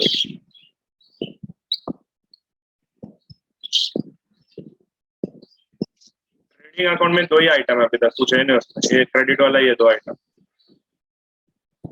Finish goods, closing stock and बाद में ये गुड्स डिस्ट्रीब्यूटेड एज प्लीज। ठीक है, चलो तो ये हो गया। तो अभी हमारा काम बहुत इजी है। ठीक है, देखो मैं चाहता हूँ कि सब स्टूडेंट लोग है ना एक बार पहला ध्यान से देखे कि मैं कर क्या रहा हूँ, एंड उसके बाद है ना यू कैन कंटिन्यू राइटिंग। पहला सुनो, मतलब गाई मत करो, रेस मत लगाओ मेरे से कि मेरे को फर्स्ट आना है सर, आप मेरे से आगे जा नहीं सकते, ये मत करो। ठीक है, ध्यान से सुनना। देखो अभी फर्स्ट आइटम ओपनिंग स्टॉक, तो opening stock of raw material 12,000। अभी देखो तुम लोग है ना आराम से देखो, तो opening stock of raw material मतलब ये मैन्युफैक्चरिंग अकाउंट के डेबिट में मुझे लिखना है। तो देखो ये रॉ मटेरियल कंज्यूम्ड इधर लाल लाल में लिखा है, देखो उसमें इधर ओपनिंग स्टॉक दिखता है क्या? तो ये ओपनिंग स्टॉक के सामने जाके मैं इनर कॉलम में लिख दूंगा 12,000 रुपया। तो opening stock of raw material यहाँ पर 12,000 रुपया में लिख दूंगा। All trial balance item will have only one effect, मतलब एक ही जगह पर जाके लिखना है तुमको। तो मेरा ये फर्स्ट खत्म। Next opening stock of work in progress 7,000। तो opening stock of work in progress देखो इधर, opening stock of work in progress first item, तो 7,000 रुपीज आउटर कॉलम। सिर्फ रॉ मटेरियल के लिए वो फॉर्मूला है, ठीक है, वर्क इन प्रोग्रेस के लिए वो फॉर्मूला नहीं है, एप्लीकेबल है। Next opening stock of finish goods, opening stock of finish goods है ट्रेडिंग अकाउंट के डेबिट में हम जाके लिखेंगे। तो ट्रेडिंग अकाउंट के डेबिट में यहाँ पर हम लिखेंगे to opening stock of finished goods. What is the value of opening stock of finished goods? The value is 20,000 rupees. ये फर्स्ट 3 आइटम्स क्या सबको समझ में आया? सिंपल सिंपल ओपनिंग स्टॉक जाके अपने अपने जगह पर जाके लिखना है तुमको। क्लियर है इधर तक? अरे हाँ ना, कुछ तो बोलो। क्लियर है? क्लियर है, ग्रेट। चलो आगे बढ़ते हैं। तुम लोग रुको, लिखना मत, तुमको मैं बाद में वक्त देता हूँ लिखने के लिए। नेक्स्ट क्या है देखो, परचेज ऑफ रॉ मटेरियल 1,05,000। तो परचेज ऑफ रॉ मटेरियल जरा इधर देखो, कहाँ लिखोगे? किसको मालूम है परचेज ऑफ रॉ मटेरियल कहाँ लिखना है? देखो तुम्हारे स्क्रीन पे कहाँ दिख रहा है क्या तुमको? रॉ मटेरियल में दिख रहा है, ये दिख रहा है लाल लाल, इधर देखो परचेजेस। तो यहाँ पर मैं लिखूंगा 1,05,000। तो इसको ऐड करके हम लोग ये जो बीच में एक लाइन हमने छोड़ा था यहाँ पर उसका ऐड करके वैल्यू लिखेंगे, दैट इज 117,000। एंड ये क्लोजिंग स्टॉक होगा माइनस, तो बाहर के कॉलम में आएगा 1,02,000 रुपीज। तो ये जो 1,02,000 है that is the value of the raw material consume. Okay, तो ये मैंने परचेजेस लिख दिया। रुको तुम लोग काई मत करो, मैं बता रहा हूँ, आराम से करते हैं। नेक्स्ट है carriage inward for raw material 4,000। Carriage inward on raw material 4,000। तो सर रॉ मटेरियल पे होने वाला खर्चा इज माय डायरेक्ट एक्सपेंस। तो डायरेक्ट एक्सपेंस में यहाँ लिख दूंगा मैन्युफैक्चरिंग अकाउंट के डेबिट में टू कैरेज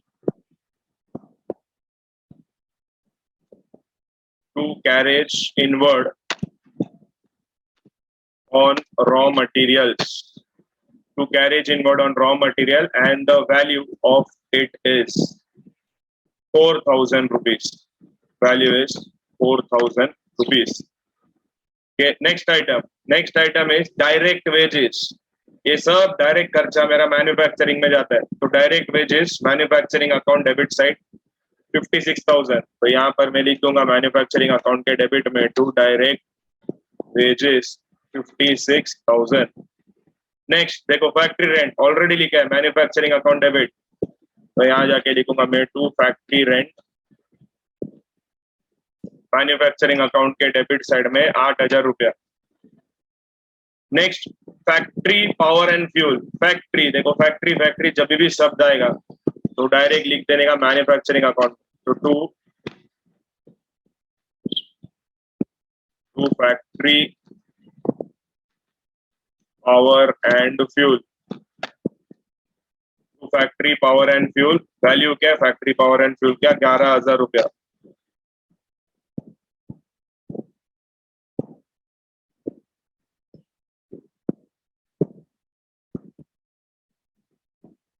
ठीक है, factory power and fuel 11,000। Next क्या है, नेक्स्ट मशीनरी, रेड टिक मारा है मतलब उसका हमने कर दिया है ट्रीटमेंट, उसका कुछ नहीं करना है। नेक्स्ट है सेल्स, सेल्स है 3,25,000 का, तो सेल्स जाता है मेरा ट्रेडिंग अकाउंट के क्रेडिट में, तो ट्रेडिंग अकाउंट के क्रेडिट साइड में जाके इधर फर्स्ट आइटम में लिखूंगा बाय सेल्स 3,25,000। नेक्स्ट है office expense, office related expenses हम लिखते हैं प्रॉफिट एंड लॉस अकाउंट में, तो यहाँ पर आएगा to office expenses, office expenses 50,000 rupees, तो office expense 50,000 profit and loss account के डेबिट में।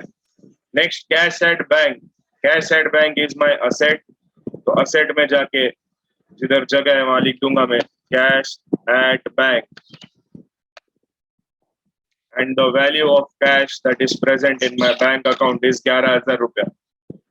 नेक्स्ट क्रेडिटर्स, क्रेडिटर 21,000, तो क्रेडिटर्स 21,000। नेक्स्ट बैड डेट्स, देखो बैड डेट्स अभी ये जाएगा मेरा फॉर्मूला में, तो बैड डेट्स कितना है मेरा, बैड डेट्स है 1,000 एंड मेरा ओल्ड आरडीडी है 2,000 रुपीज, तो जो मेरा बैड डेट्स है वो मैं यहाँ पर लिख दूंगा 1,000, ठीक है, एंड मेरा ओल्ड आरडीडी वो यहाँ पर दिया है 2,000। इसके अलावा न्यू बैड डेट्स मुझे क्वेश्चन में दिया नहीं है, तो न्यू बैड डेट्स अगर क्वेश्चन में नहीं दिया है तो वहां हम लिख देंगे डैश, तो 1,000 plus 2,650 will give me 3,650, 3,650 minus 2,000, तो आउटर कॉलम में आएगा 1,650 रुपीज। क्या ये सबको समझ में आया जो मैंने किया? Bad debts, new bad dates, ये समझ में आ रहा है क्या? अरे आ रहा है क्या? हाँ ना, कुछ तो बोलो। ओके ग्रेट, तो सर ये बैड डेट्स वाला हमको समझ में आ गया, $12 चीज है ये। आगे तो नेक्स्ट क्या है, बैड डेट्स हो गया, प्रोविजन फॉर बैड डेट्स मतलब आरडीडी हो गया, सन्ड्री डेटर रेड टिक है मतलब हमने ऑलरेडी उसका लिख दिया है। नेक्स्ट है कैपिटल 82,000, तो कैपिटल जो है सर वो हम लिखेंगे लायबिलिटी का फर्स्ट आइटम, तो लायबिलिटी का first item capital inner column 82,000। फिर नेक्स्ट है ड्रॉइंग्स, ड्रॉइंग सर हमेशा होता है लेस फ्रॉम कैपिटल 12,000, तो यहाँ पर हम लिख देंगे लेस ड्रॉइंग, लेस ड्रॉइंग्स 12,000 रुपया, ठीक है। तो कैलकुलेटर है तो इधर नीचे वैल्यू लिखने का जरूरत नहीं, लेस ड्रॉइंग्स करके छोड़ देने का। तो इसके साथ मेरा ट्रायल बैलेंस का सारा आइटम एंड मेरा बैलेंस शीट एंड मेरा एडजस्टमेंट का सारा item comes to an end, ठीक है। अभी मैं क्या चाहता हूँ, अभी मैं चाहता हूँ कि तुम लोगों ने देखा ना मैंने कैसे कैसे लिखा, अभी मैं तुमको है ना एक 5 मिनट्स का टाइम देता हूँ, फाइन है चलो 10 मिनट्स का टाइम देता हूँ। तुम लोग है ना अभी ये देखो सामने स्क्रीन पे ही है तुम्हारा, देख देख के ना अपने अपने जगह पर उसको लिख दो, फिर बाद में मैं तुम्हारे लिए उसका सोल्यूशन भी डाल देता हूँ ताकि तुमको अगर कोई डाउट है कोई डिफिकल्टी रहे वो उसमें क्लियर हो जाए, ठीक है। चलो your 10 minutes time starts now. तो टोटलिंग में जाते हैं, टोटलिंग कैसे करना है इसका, तो देखो सबसे पहले हम लोग क्लोज करेंगे हमारा मैन्युफैक्चरिंग अकाउंट, ठीक है। मैन्युफैक्चरिंग अकाउंट जब हम क्लोज करते हैं सर, ट्रेडिंग अकाउंट क्लोज करने पे ग्रॉस प्रॉफिट आता है, ठीक है, profit and loss account close करने पे नेट प्रॉफिट आता है। तो मैन्युफैक्चरिंग अकाउंट में ऐसे क्या लिखना होता है, ठीक है, उसमें कोई प्रॉफिट नहीं आता है। तुम लोग क्या करते हो, तुम्हारा मैन्युफैक्चरिंग अकाउंट का जो भी वैल्यू रहेगा ना उसको तुम ट्रांसफर कर देते हो ट्रेडिंग अकाउंट में, एंड मैक्सिमम केस मतलब 99.99% केसेस में तुम्हारा हमेशा बैलेंस है ना इसी साइड में आएगा। तुम बोलेगा ऐसा क्यों सर, आपको कैसे मालूम कि उसी साइड में आएगा? देखो मैन्युफैक्चरिंग अकाउंट में ना तुम सिर्फ खर्चा ही लिखता है, तुम अपना इनकम लिखता ही नहीं। देखो ना सब डेबिट में खर्चा ही है, अगर तुम ध्यान से इसको देख रहे हो तो सर डेबिट साइड में सब खर्चा ही भरे पड़े हैं। देखो इनकम के नाम पे कुछ है ही नहीं, खाली एक क्लोजिंग स्टॉक है, तो हमेशा ना debit side will be more, and तुम्हारा जो भी आंसर आएगा वो तुमको इधर ही आएगा, मतलब तुम्हारा expenses will be more. Factory में सिर्फ खर्चा होता है, जो भी ट्रेडिंग वेडिंग होता है, सेल होता है, वो सब अपना ट्रेडिंग अकाउंट में होता है। तो यहाँ पर मैं लिख दूंगा बाय ट्रेडिंग अकाउंट, ठीक है, ट्रेडिंग अकाउंट, या तुम इसको बोल सकते हो कॉस्ट ऑफ प्रोडक्शन, मतलब गुड्स बनाने का खर्चा। अभी ये वैल्यू कितना आएगा ये तुम लोग कैसे ढूंढोगे, ये तुम लोग ढूंढोगे सर डेबिट साइड का टोटल माइनस क्रेडिट साइड का टोटल। अभी हाथ में कैलकुलेटर है तो ये डेबिट साइड का टोटल मारो, उसमें से ये 8,000 रुपया माइनस कर दो एंड मुझे बताओ कि ट्रेडिंग अकाउंट का जो ये बैलेंसिंग फिगर है वो कितना आ रहा है। ठीक है, बता दो। चलो मैं भी करता हूँ कैलकुलेट, तुम भी करो, देखते हैं किसका आंसर जल्दी आता है।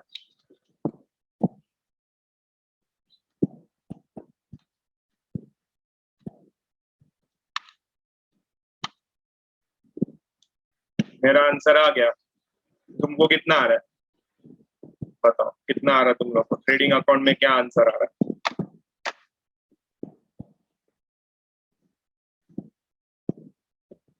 भाई ट्रेडिंग अकाउंट में कितना लिखूंगा, कितना आना चाहिए?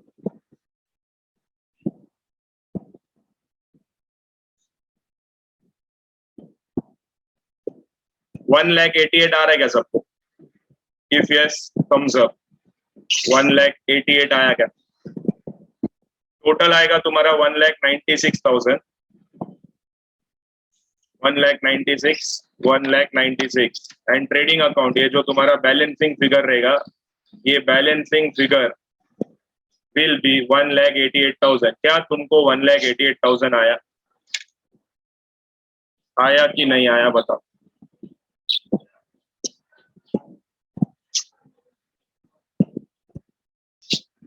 आया क्या? चलो वेरी गुड वेरी गुड, आया 1,88,000 आया। अभी देखो यहाँ पर हमने क्या लिखा है, बाय ट्रेडिंग अकाउंट लिखा है, तो ये ट्रेडिंग अकाउंट में जाएगा टू मैन्युफैक्चरिंग अकाउंट बोल के। ठीक है, तो ट्रेडिंग अकाउंट में हम लिखेंगे टू मैन्युफैक्चरिंग अकाउंट। ठीक है, ये जो अभी हमको आंसर है ना 1,88,000, वो हम यहाँ लिख देंगे 1,88,000। ठीक है, ये वही ब्लू कलर है जो हमको अभी थोड़ी देर पहले मिला, तो मैं उसको सेम कलर में लिखता हूँ ताकि तुमको समझ में आए। This is also called as cost of production. ठीक है, अभी इसके आगे का स्टोरी एकदम सिंपल, जो हम हमेशा करते आ रहे हैं। ठीक है, देखो ये डेबिट साइड का टोटल कितना आ रहा है मेरा, 2,08,000। यहाँ पर ज्यादा है, यहाँ पर है 3,55,000, तो यहाँ पर मैं लिख दूंगा 3,55,000। 3,55,000 एंड यहाँ पर जो मुझे आंसर आएगा that will be my gross profit, जो तुम अभी तक करते आ रहे हो। Gross profit carried down and value will be 3,55,000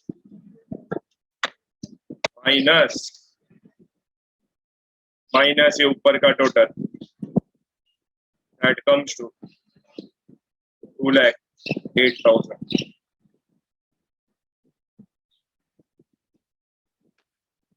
$1,47,000 should be your gross profit. Gross profit आया सबको 1,47,000। करो करो, देखो तुम लोग भी ट्राई करो, कुछ अलग आंसर आता रहेगा तो बताओ मेरे को, मेरे पास भी कैलकुलेटर है, मैं यूज नहीं कर रहा था, अभी करता हूँ। 147 आता है ग्रॉस प्रॉफिट, 147 ग्रॉस प्रॉफिट आया। अभी ग्रॉस प्रॉफिट किधर लेके जाने का, ये मालूम है हमको, प्रॉफिट एंड लॉस में। प्रॉफिट एंड लॉस में इधर हम लिखेंगे by gross profit brought down 1,47,000। कुछ ज्यादा आइटम है नहीं इसके अंदर। ठीक है, ग्रॉस प्रॉफिट 147 है, डेबिट में थोड़ा बहुत खर्चा है, तो यहाँ पर हमको नेट प्रॉफिट ही आएगा। तो यहाँ पर मैं लिखूंगा to net profit transfer to capital, transfer to capital. कितना नेट प्रॉफिट आता है जरा कैलकुलेट कर लेते हैं। ठीक है, 1,47,000 माइनस 5,000 माइनस 1,650 माइनस 50,000, तो 90,350 is my net profit that is transferred to capital account। okay, इसका टोटल जो रहेगा, ये बहुत जगह छोड़ा है,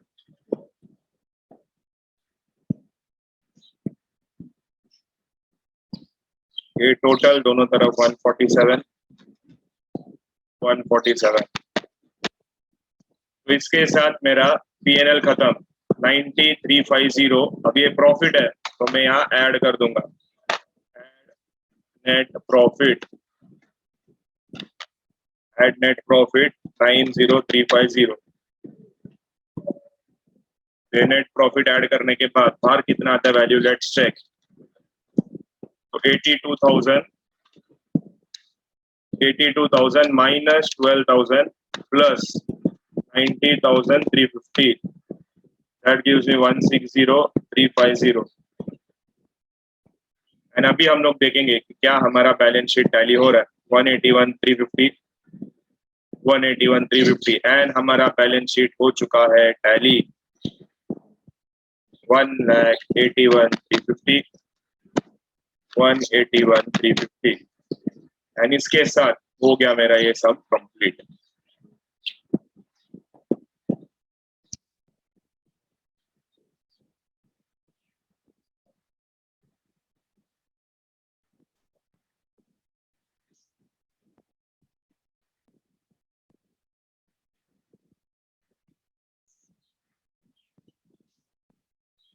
ये है मेरा बैलेंस शीट एंड इसके साथ हो गया मेरा सम फिनिश. कर लो खत्म.